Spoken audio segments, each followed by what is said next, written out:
Baik, alhamdulillah rabbil alamin. Assalamualaikum warahmatullahi wabarakatuh. Waalaikumsalam. Waalaikumsalam warahmatullahi wabarakatuh. Alhamdulillah kita bertemu kembali ya setelah bulan. Saya harus gelap-gelapan ya. Hari ini saya nyoba tempat yang lain. Nggak cocok ya, nggak noise.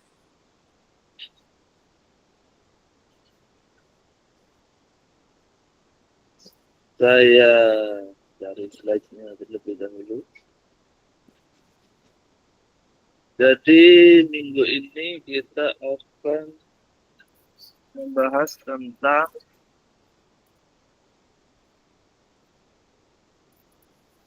apa namanya efek begitu ya. Jadi efek dari regulasi halal itu ya. Maka efeknya positif atau negatif. Ya.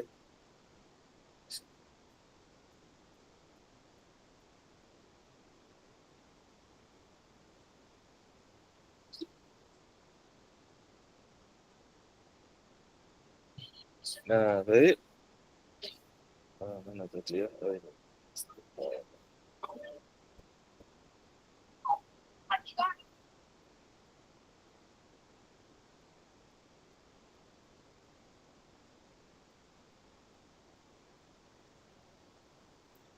Ya, ini slide-nya ya. Dampak regulasi halal bagi UKM dan perusahaan. Baik, yang pertama, saya berpesan dulu ya. Ya, maksimal. Nah, ini ya. Yang pertama adanya tentu saja ya efeknya adalah adanya biaya tambahan untuk sertifikasi. Ya.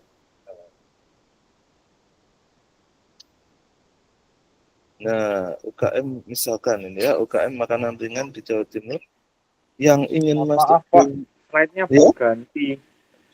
slide-nya belum ganti. Oke, sebentar.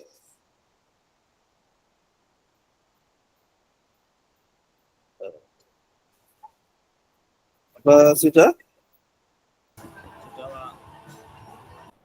Sudah ya? Sudah Pak. Oke, jadi makanan ringan ya, yang mau masuk ke minimarket besar wajib memiliki sertifikat halal ya. Tentu saja sesuai dengan peraturan yang ada. Sesuai dengan peraturan yang berlaku kan wajib gitu ya, ada sertifikasi halal. Nah, maka UKM harus mengalokasikan biaya untuk daftar ya kan. Kemudian pengujian bahan baku dan juga audit. Dampak positifnya tentu produk lebih dipercaya konsumen. Nah, dampak negatifnya maka biayanya itu ya, biayanya itulah menjadi kendala bagi UKM terutama dengan modal yang terbatas. Nah, selanjutnya ada juga efek yang lain ya, yaitu adanya akses pasar yang lebih luas. Nah, ini di sini contohnya adalah wadah ya. Nah, karena memang dia sejak awal brandingnya itu kosmetik yang halal gitu ya, nah, maka regulasi justru membuat dia semakin kuat ya, dan menjadi peluang untuk membuka pasar internasional. Nah, kemudian juga dengan UKM yang lainnya, ya produsen bakso beku ya, akhirnya dia bisa masuk supermarket modern dan bahkan juga bisa ekspor ke Singapura ya. Nah,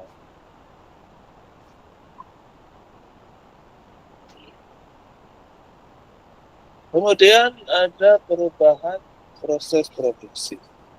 Ya, mau tidak mau karena adanya peraturan regulasi halal itu, maka restoran cepat saji semacam KFC ya atau McD begitu ya harus menyesuaikan hasil pasokan ya atau supply chain ya biar sesuai dengan standar halalnya. Ya. Nah, kemudian dia juga membutuhkan audit berkelanjutan ya toh. Kemudian harus bayarin yang kemarin kita sudah bahas itu ya harus bayarin penyelia halal kan gitu ya. Kemudian bikin pelatihan dan juga mengontrol bahan impor. Semuanya jadi berubah ya karena adanya peraturan kan begitu.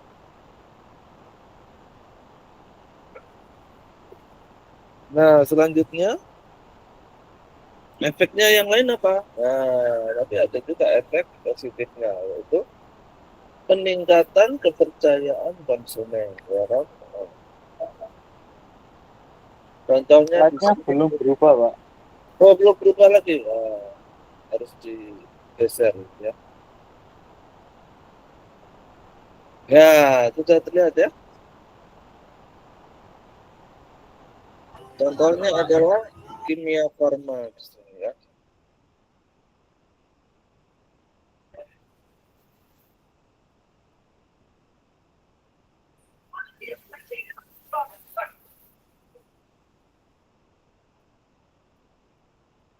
Melakukan sertifikasi halal untuk produk suplemen. Ya. Hal ini meningkatkan kepercayaan umat Islam, ya kan? Dan memperluas target pasar yang sebelumnya ragu-ragu. Gitu ya.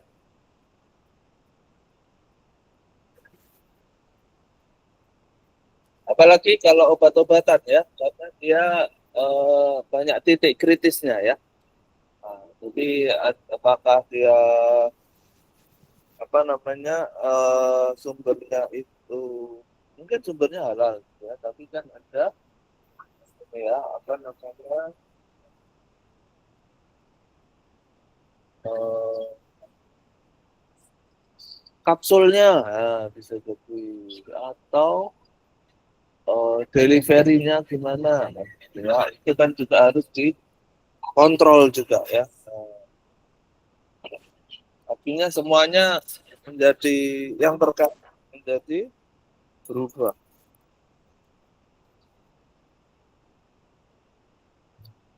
Kemudian ada juga tekanan administratif bagi UKM.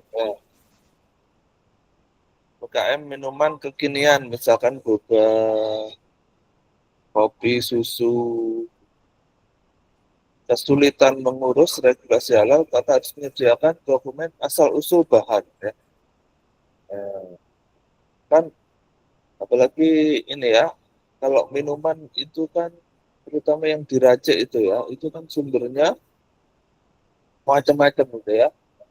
Ada yang dari dalam negeri, ada yang dari luar negeri ya. Pengalaman saya kemarin menyelia gitu ya, salah satu kafe mahasiswa Indonesia itu ada yang punya kafe gitu ya.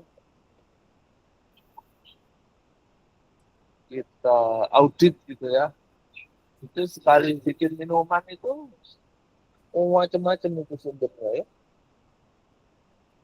Apalagi kalau yang dari luar negeri itu belum tentu ada label halalnya.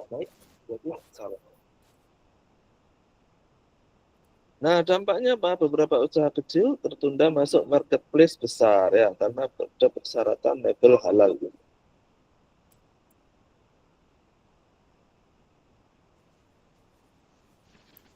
Ya, ternyata sudah habis ya. Nah, kita ke slide satunya lagi.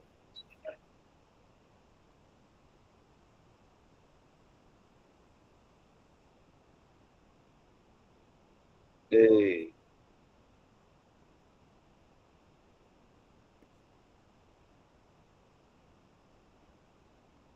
Nah, kalau tadi itu adalah di ini ya,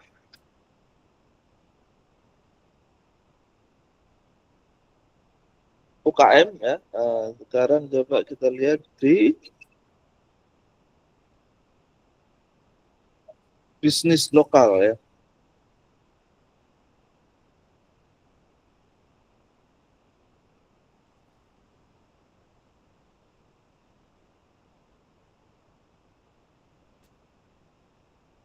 Ya, sebentar. Nah, apa dampaknya bagi yang bisnis lokal?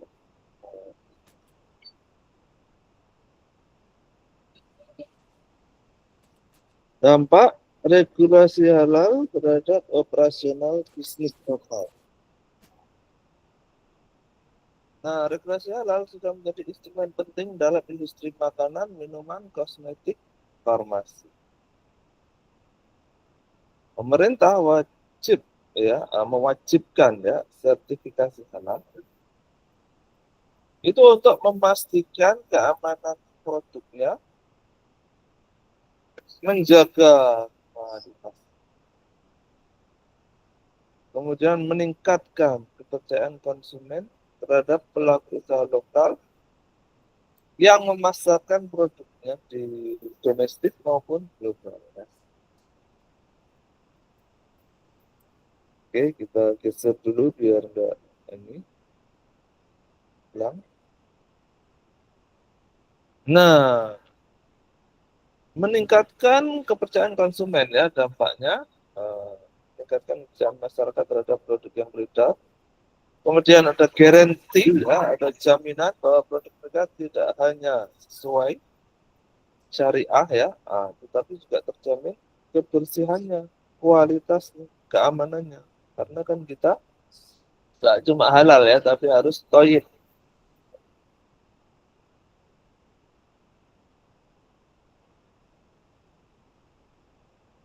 Kemudian ada akses pasar yang lebih luas. Dengan adanya regulasi halal, bisnis lokal memiliki peluang besar untuk menembus pasar global ya. Dan sertifikat halal itu menjadi nilai tambah yang meningkatkan daya tarik di kancah dagang internasional dan memperluas jaringan distribusi. Memang untuk melihat lebih empiris itu ya, itu harus di riset ya. Nanti akan kita coba lihat ya riset-riset terkait. Kemudian ada biaya tambahan bagi UKM. Ini dampak yang agak kurang mengenakan begitu ya. Ya meskipun berikan manfaat sertifikasi halal tetap membutuhkan biaya yang tidak sedikit. Ya. UKM wajib maksudnya kerap menghadapi beban finansial ya, karena biaya administrasi, uji lab, penyesuaian proses produksi yang berubah ya tadi ya, apa namanya chain-nya tadi ya, production chain-nya berubah, cukup berat bagi usaha dengan modal yang terbatas.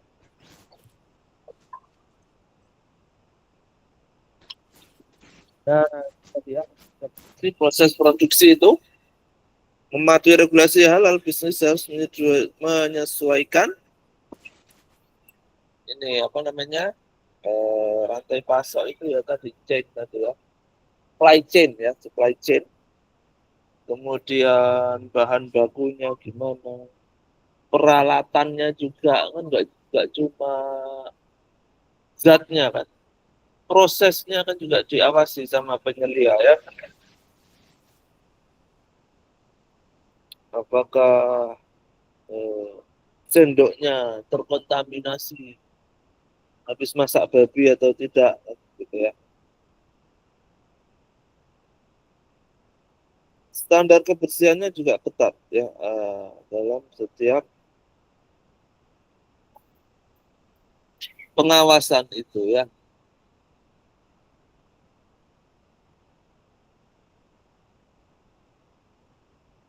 Nah, kemudian harus meningkatkan daya saing. Slide-nya Bapak belum berubah. Slide-nya belum berubah. Oh ya, sebentar.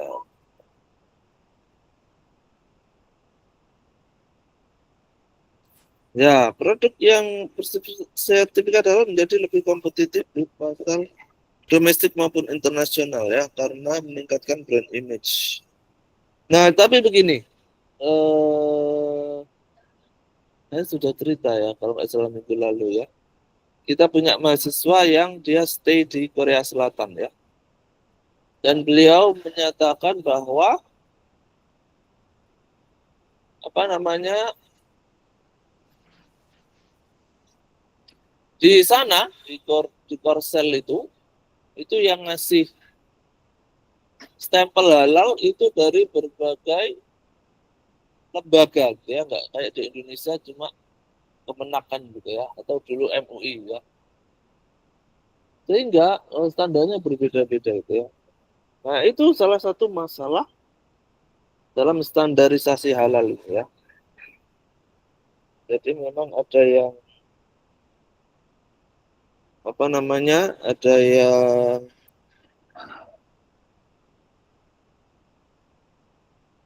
bisa menerima tapi ada juga yang enggak. Jadi macam-macam ini jadinya kan. Kita belum punya standar halal internasional. Nah, itu dia masalahnya ya. Belum ada itu ya. Jadi masing-masing negara itu masih masih ini ya, masih punya standar masing-masing, bahkan satu negara bisa beberapa standar sekaligus ya, gitu ya. Nah, itu repot ya.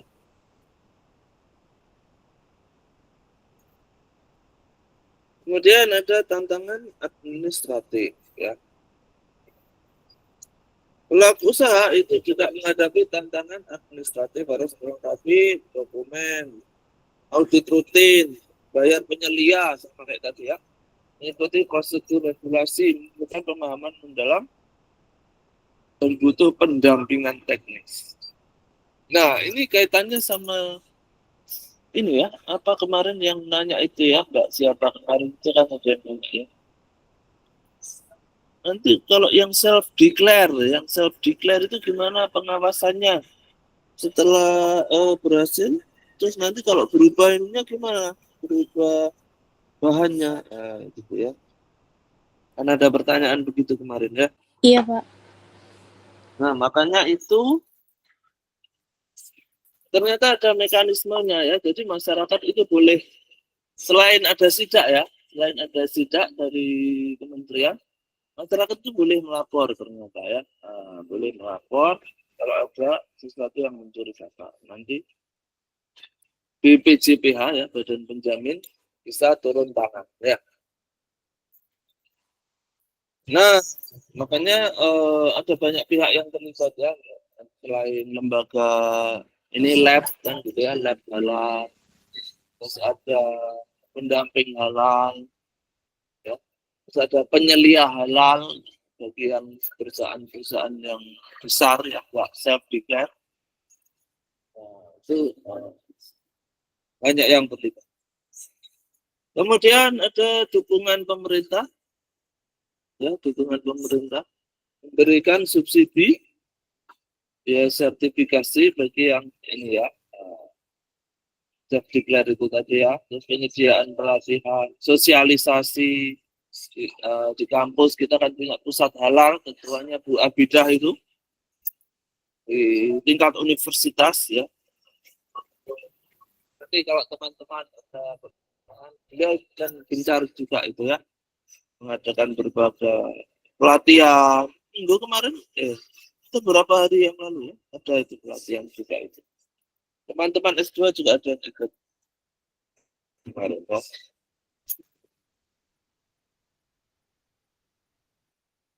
Nah, beberapa UKM makanan khas daerah berhasil meningkatkan omset. Alhamdulillah ya, setelah dapat sertifikat halal dengan legalitas halal produk bisa masuk ke pasar modern dan e-commerce, memperluas jaringan distribusi dan menarik konsumen. Kita pause dulu sebentar ya, ada azan.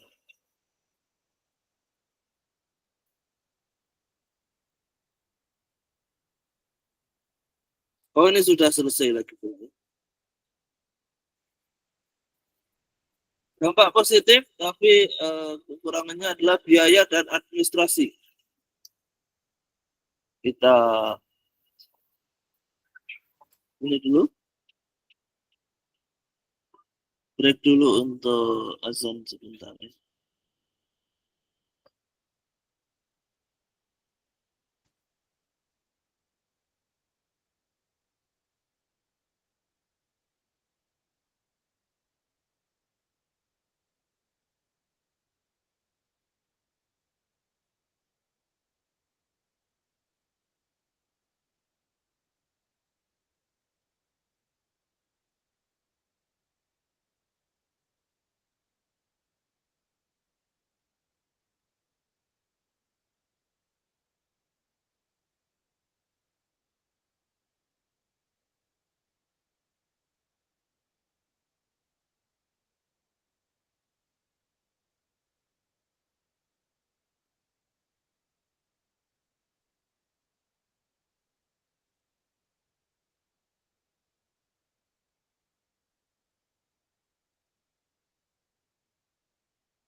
Halo, halo ya, baik kita lanjutkan ya. Ya, kita tadi cari ya beberapa riset ya terkait dengan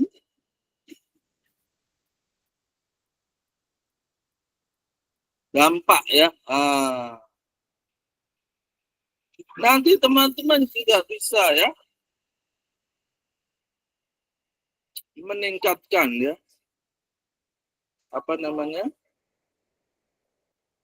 keilmuan kita ya dengan meneliti lebih lanjut mengenai dampak regulasi ini kan begitu ya.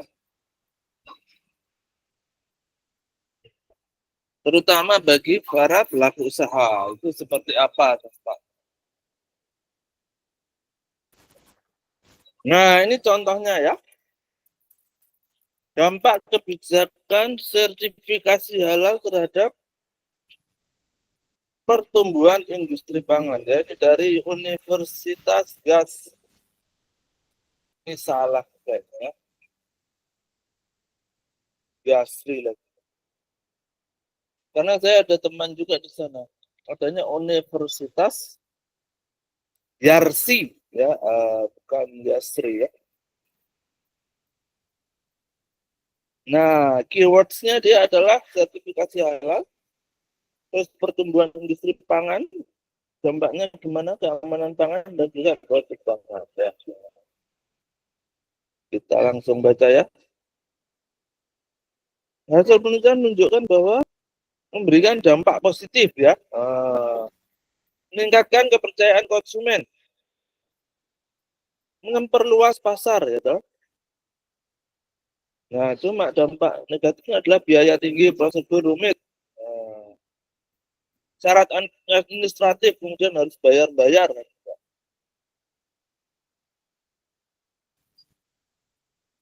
Perbandingan dengan negara lain seperti Malaysia, kebijakannya lebih inklusif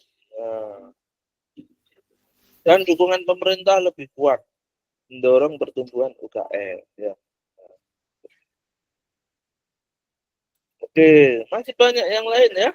Nanti ini kalau ada meneliti tentang dampak,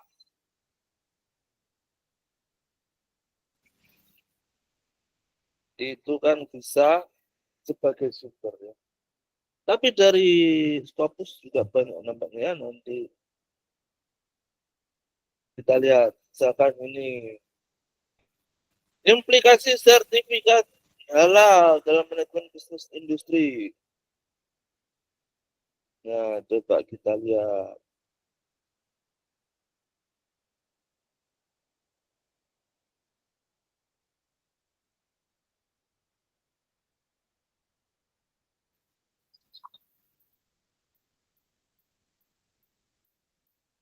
Wah, ini yang nulis orang yang langsung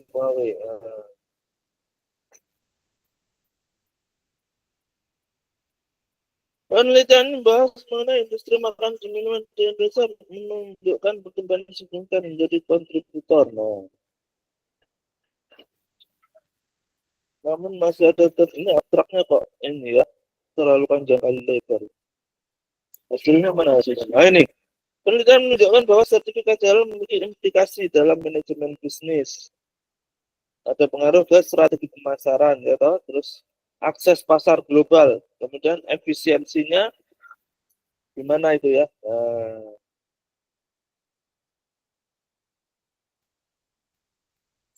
Ditemukan bahwa sertifikat halal punya dampak strategis, memberikan akses pasar global, memperkuat posisi.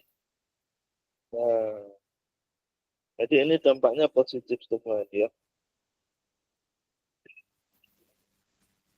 Kalau menurut orang aja ya.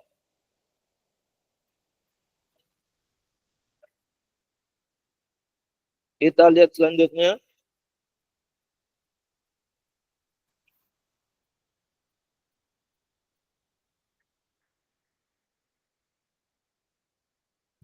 Nah ini nih seru ini ya.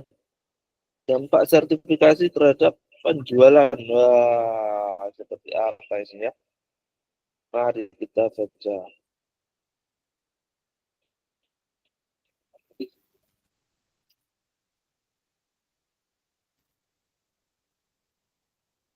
Nah, nanti seperti inilah ya kurang lebih nanti teman-teman kalau mencari bahan untuk tesisnya ya. Tapi ini tadi saya acak ya. Nanti kalau teman-teman proses harus paling enggak cintanya yang bagus ya. K2 gitu ya. Atau Scopus sekalian ya. Nah, cuman kalau Scopus kadang agak jarang ya. Studi kasusnya di Indonesia. Biasanya di luar negeri. Dampak sertifikasi dan labelisasi terhadap penjualan mie samyong. Nah, ini makanan apa ini ya?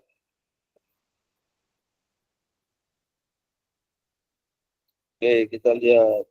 Loh, nggak ada bahasa Indonesia abstrak. Oke, sertifikasi dan label itu dua proses yang berbeda tetapi saling berhubungan kan gitu ya. Kalau halal certification itu adalah verifikasi ya. Kalau halal label itu adalah simbolnya ya. Setelah mendapatkan halal sertifikasi. Coba kita lihat hasilnya. Dari saatnya ini ya menunjukkan bahwa implementasi sertifikasi halal dan label punya dampak yang kalau sudah kuantitatif ini kan sulit dibantah ya karena kuantitatif kan ini ya angka banget ya. Sebelum mendapatkan ya sebelum mendapatkan label halal ada 30% decline berarti penurunan ya karena orang Islam itu ragu-ragu. Kan, ya, oh, ini sapiong gitu ya, makanan apa ya, gitu ya. Namun setelah ini ya, adanya label halal, ternyata meningkat. Gitu ya. Jadi walaupun orang Indonesia banyak yang Islamnya KTP, ternyata masih peduli ya dengan kehalalan produk. Nah, seperti itu. Ini penelitian. Nanti teman-teman harus membuat penelitian yang sama ya untuk menyumbangkan keilmuan tentang halal produk. Nah, sekarang kita coba lihat bukunya Bu Marissa ya. Ya,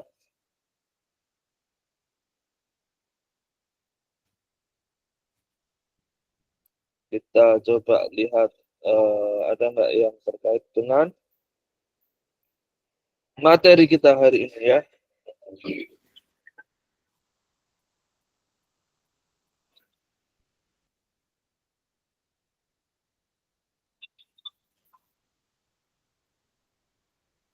Nah, ini misalkan kita lihat halaman 156.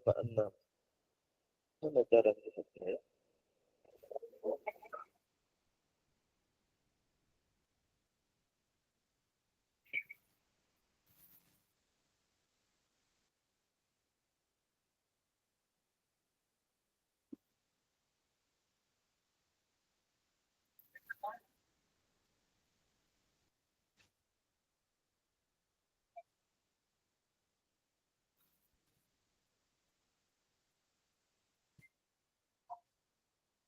Oh, maaf ya, saya agak update ini pada Apple gimana caranya ya cari halaman.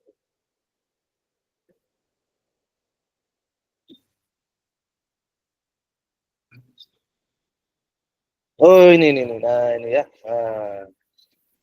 Oke, perjanjian perdagangan dengan negara-negara pasar halal potensial. Wah, ternyata kita punya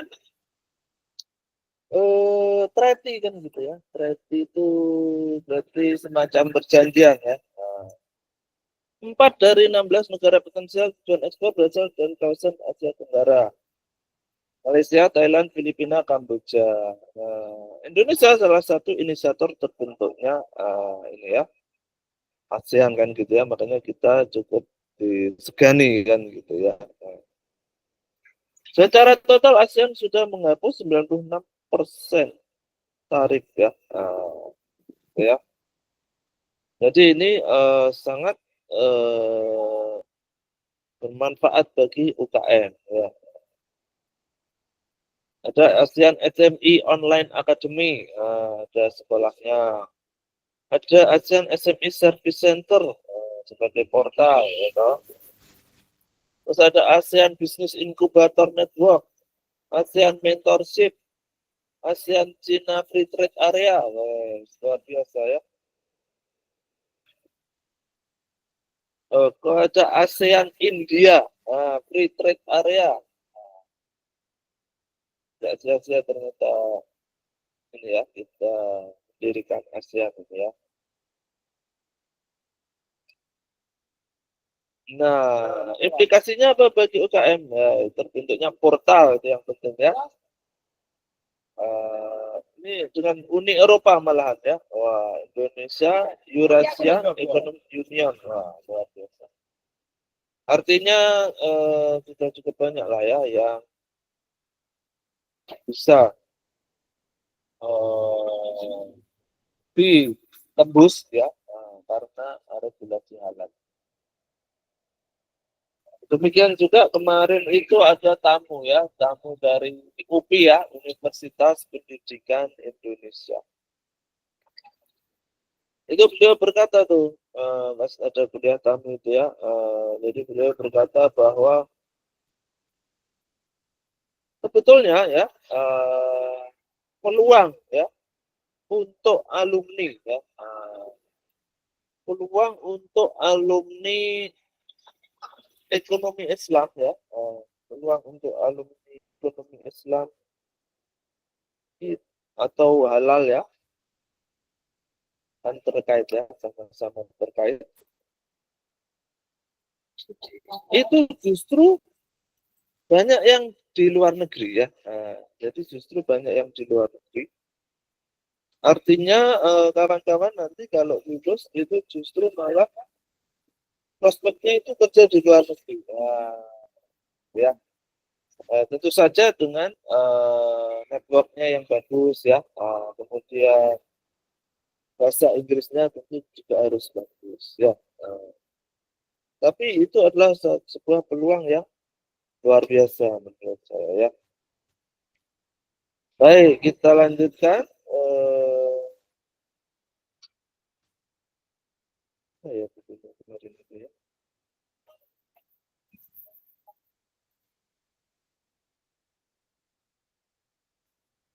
Nah, walau kemarin.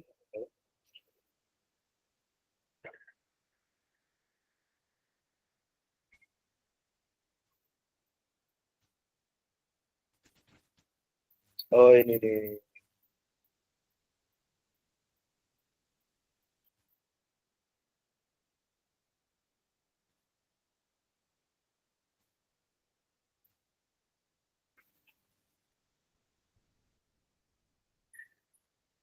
Oke, kita lihat yang terkait dengan materi kita hari ini ya, buku saya dan teman-teman ya.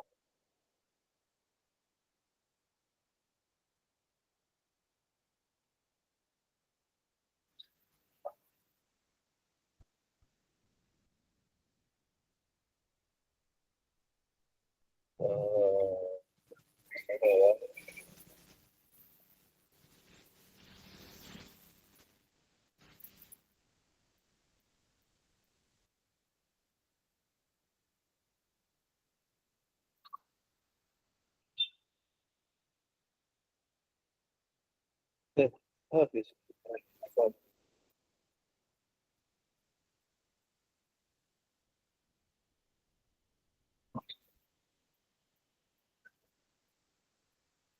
Ya ini tadi ya, peluang dan tantangannya ya. Eh, Peluangnya aspek pengakuan global ya, regulasi itu ya kan. Terus keuangan syariah akan mendukung ya, karena kita juga alhamdulillah ya, bank kita juga sudah berkembang besar industri perbankan syariah di Indonesia. Kemudian nanti ada hubungannya juga dengan wisata halal ya. Ya.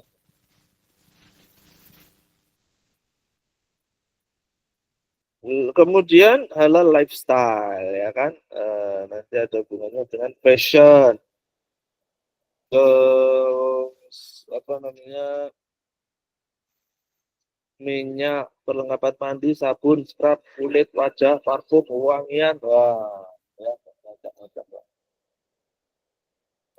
Tantangannya ya, yang pertama yang terkait dengan itu tadi ya, ada ketergantungan bahan baku halal, impor mahal. Kelangkaan lembaga inspeksi halal. Menurut BPJPH ada 30 lembaga pemeriksa halal. Tidak cukup ya untuk melayani bisnis yang sangat besar di Indonesia yang sangat banyak.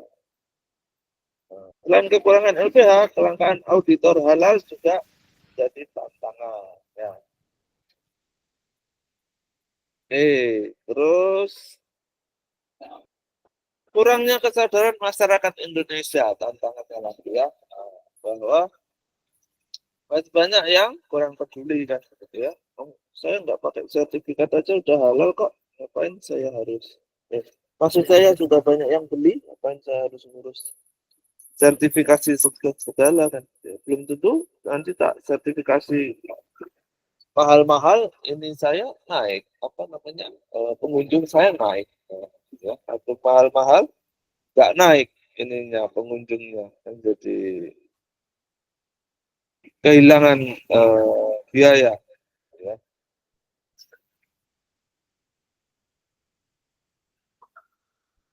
Oke, kemudian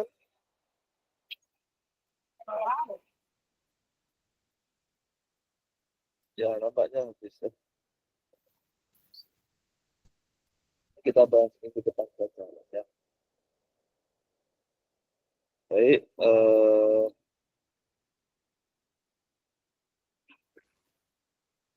nampaknya yang terkait dengan materi kita atau RPS pada hari ini itu ya, yang saya sampaikan ya. Untuk memperkaya nanti teman-teman bisa riset ya tentang dampak itu tadi ya. Ini belum saya tak kasih tugas ya. Ingat saya yang S2 manajemen sudah tak kasih tugas. Yang S2 halal ini belum saya kasih tugas. Nah, kalau begitu ya belum saya kasih tugas ya, ingat saya ya. Mas Alfi sama Mas apa yang kelas satunya lagi itu PT-nya. Ya, belum saya kasih tugas ya, ingat saya.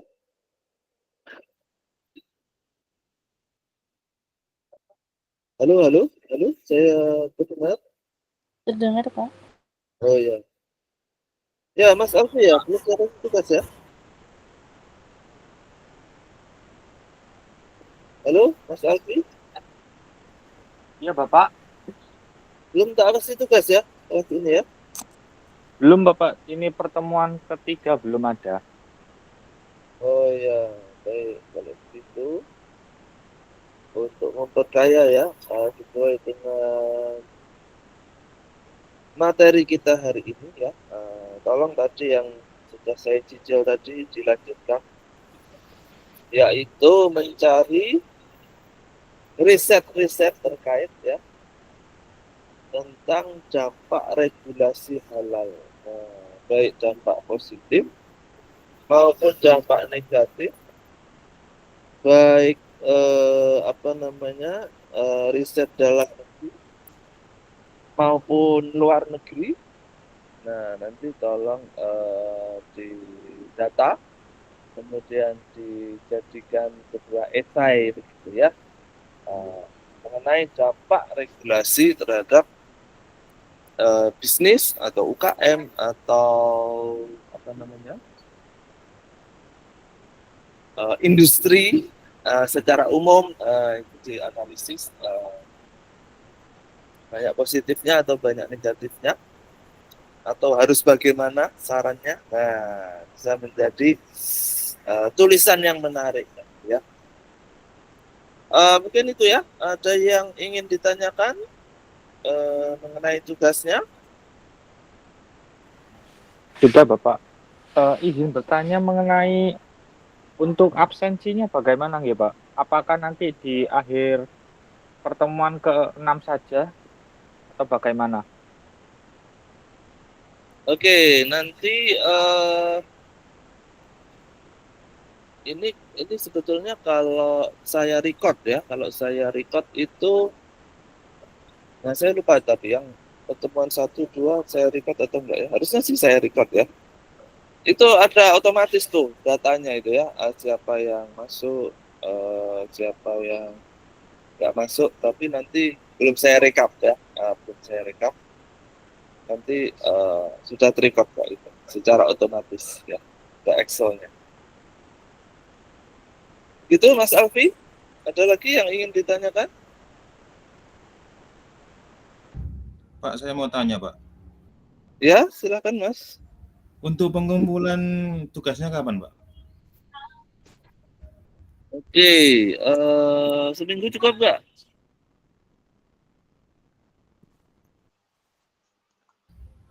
Insya Kita Allah cukup, Pak. kita dulu Cukup duluan Pak, aja. insya Allah. Minggu cukup ya.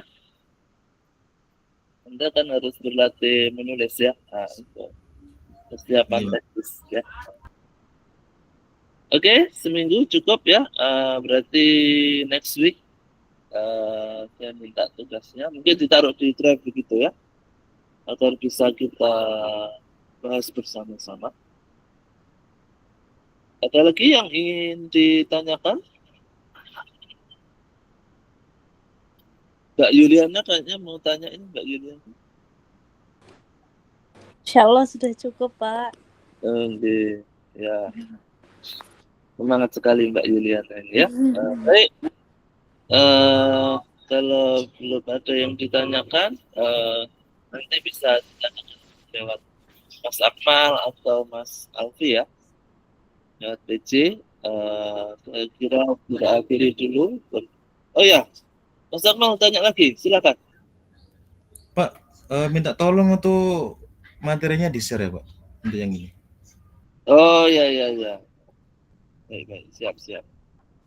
Nanti saya share. Tapi slide itu nggak ada apa-apanya ya. Kalau sudah pasca gini teman-teman yang harus aktif mencari ya. Slide itu hanya pemantik aja itu ya, hanya pemantik biar rasa keingintahuan teman-teman lebih besar ya. Tapi sebagai seorang mahasiswa tentu teman-teman yang harus lebih aktif daripada dosennya ya. Seperti itu. Gampang nanti kalau tinggal cuma kirim slide saja. Terima kasih Mas Akmal, Mas Alfi juga. Izin Iya, mau tanya lagi siapa ini suaranya tadi? untuk minimal risetnya berapa nggih Pak atau jurnalnya? Sebanyak-banyaknya atau secukupnya? Oke, ya pantas-pantasnya paling nggak 10 lah ya. Pantas-pantasnya ya. Tapi lebih banyak lebih bagus ya. Kalau teman-teman bisa nemu Baik Pak. bisa nemu 100 bisa jadi artikel gitu ya. Oke, ada lagi yang ingin ditanyakan? Oke, kalau tidak ada, kita akhiri dulu untuk pertemuan kita pada hari ini. Terima kasih atas perhatiannya. Mohon maaf kalau ada kekurangan ya. Kita lanjutkan lagi minggu depan. Semoga dapat ilmu yang bermanfaat. Ya. Kita tutup dengan akhir majelis. Subhanallah wa bihamdih. Asyhadu an la ilaha illa anta astaghfiruka wa atubu ilaik. Sekali lagi terima kasih. Wassalamualaikum warahmatullahi wabarakatuh. Waalaikumsalam. Warahmatullahi wabarakatuh. Terima kasih Bapak. Di